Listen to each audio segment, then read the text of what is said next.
So it's my last day here at the 3-day Skip Barber Racing School at Limerock.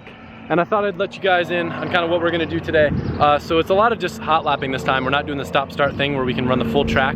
So they actually bumped me up to the advanced group. So in the morning, we went over a bunch of passing stuff, and then I'm gonna follow the instructor, and then we're gonna be like passing and going back and forth a few times. After that, I'm gonna take the Porsche out again and try to get some footage with the actual analytics from the GoPro, and I thought it'd be cool to kind of overlay the data from both the Porsche and the Mustang to kind of see how they compare in terms of G-forces, and maybe even put like a lap timer up on the screen. All right, now we get to take this girl out again. Curious to see how it compares. So as I said, these are some lead follow laps where essentially the instructor would have me pass him on the straight, kind of as an exercise to work on braking and just still focusing on line while it is kind of off because I'm not able to, you know, track all the way out in the beginning.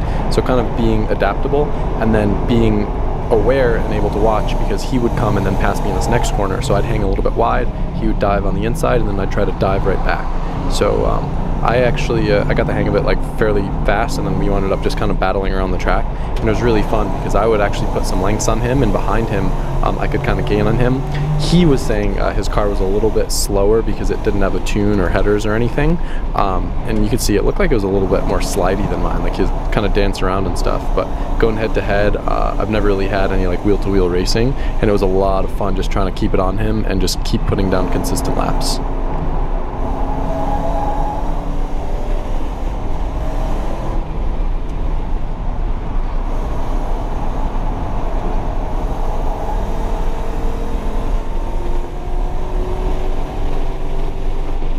Here's another angle, just like the in-car, so you can kind of see what's going on.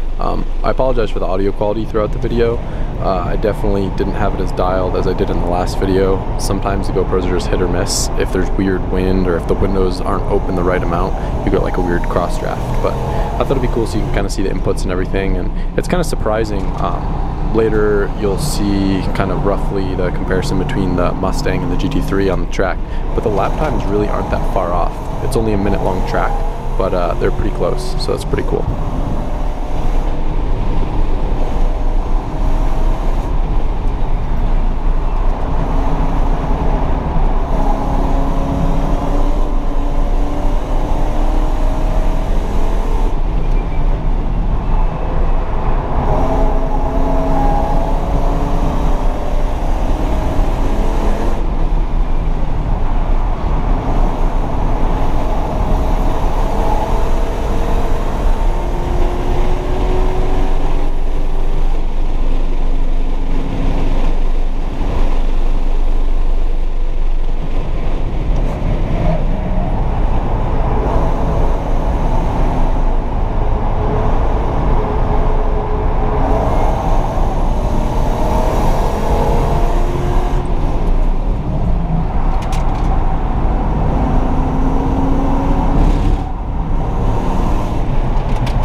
So here's 2 hot laps with the Mustang, so you can kind of get an idea of you know, my line and how I was doing with it. I'll kind of talk through a little bit on the track, all the different points and stuff like I did in the past to try to make it a little bit more interesting since the noise isn't that great.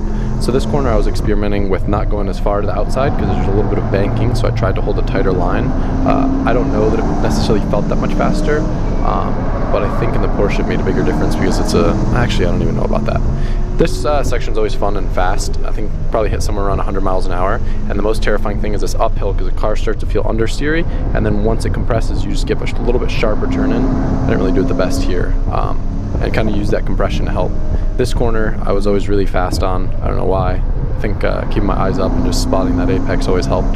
But coming down the hill is another scary one, like I said before, because you're kind of just quick tap the brakes and you turn in really sharp and kind of use that compression zone. This lap I didn't really do it that well, but maybe on the next lap you'll get a better idea.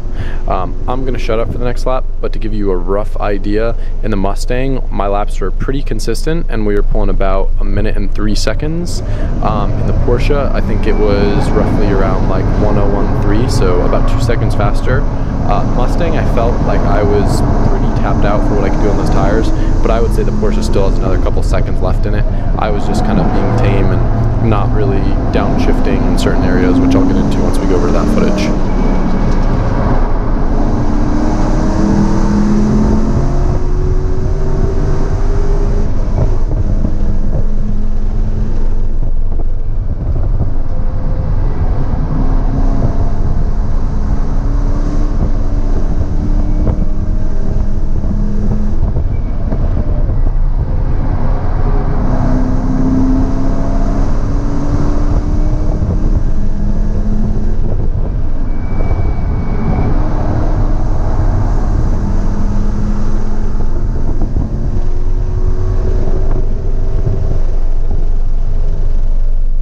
What I did for a comparison, I kind of overlaid both of the clips starting at the same point on the straight.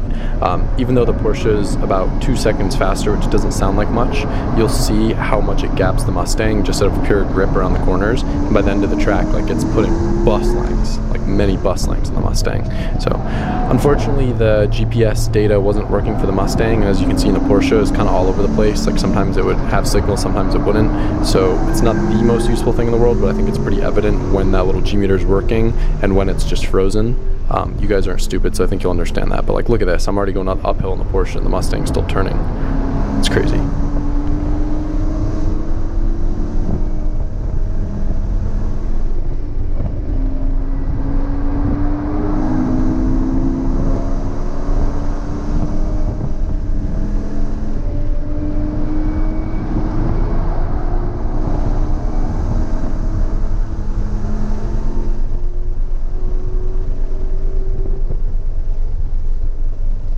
Alright, so now that we're on to lapping the Porsche, I will say this corner's pretty self-explanatory. I feel like I'm using as much of the car as I can there without it getting loose.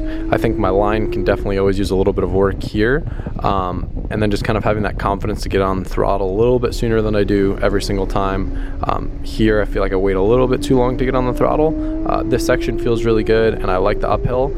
I think I can carry more speed on the uphill. It just gets scary because the front end starts to feel very washy on these cars because of the rear engine. So to have the confidence that that compression is going to let the car grip up and turn in is really terrifying when you're literally pointing at a wall in a very expensive car that has no forgiving runoff. So again, on the downhill too, I think I could probably carry a little more speed, but it's terrifying just because of feeling like it's going to understeer, even though it probably won't. But no, this car was a blast, and I could probably be using another downshift before the uphill, watching back the footage, but I was just trying to focus on my line and being smooth rather than throwing a bunch of downshifts and variables all over the place. So I'm hoping I can get back to the track. I think there's a club day sometime next week, so after watching this footage and being able to kind of process and see where I can improve, I'd really like to get under the minute mark for a lap and actually have my lap timer and stuff. So we'll see. I don't want to push it too much because my car is kind of loud, so if they let me, sweet. If they don't, oh well. Maybe I'll take the Evo there. I don't know.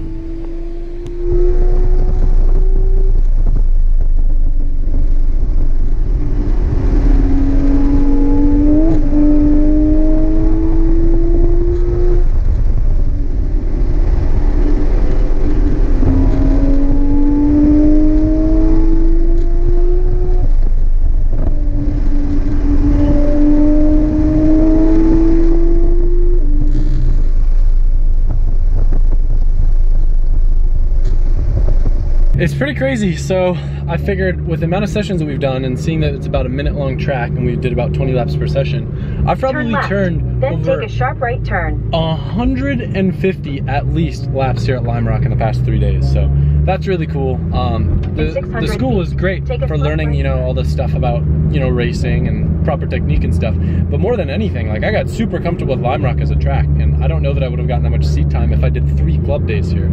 So that's really cool. I had a great time. As you guys see from the footage, I feel like I got the hang of the track decently. I know there's still a lot left in the Porsche and I could do a lot better. But keeping it safe and having fun, I'm really happy with how I did. So I would definitely recommend Skip Barber's Racing School. Definitely the advanced program if you guys are a little bit more like me, where you've done some track days and you don't want to kind of be set back. But I know they do like want some sort of credibility for you to be able to do that. But I did the normal Racing School, and I think it was just kind of obvious that I had a bit more car control than an average beginner into racing. So either way though, still I learned a lot even in the other school and in the racing school and everything. So I'm gonna focus on driving and get out of here, but I will see you guys soon.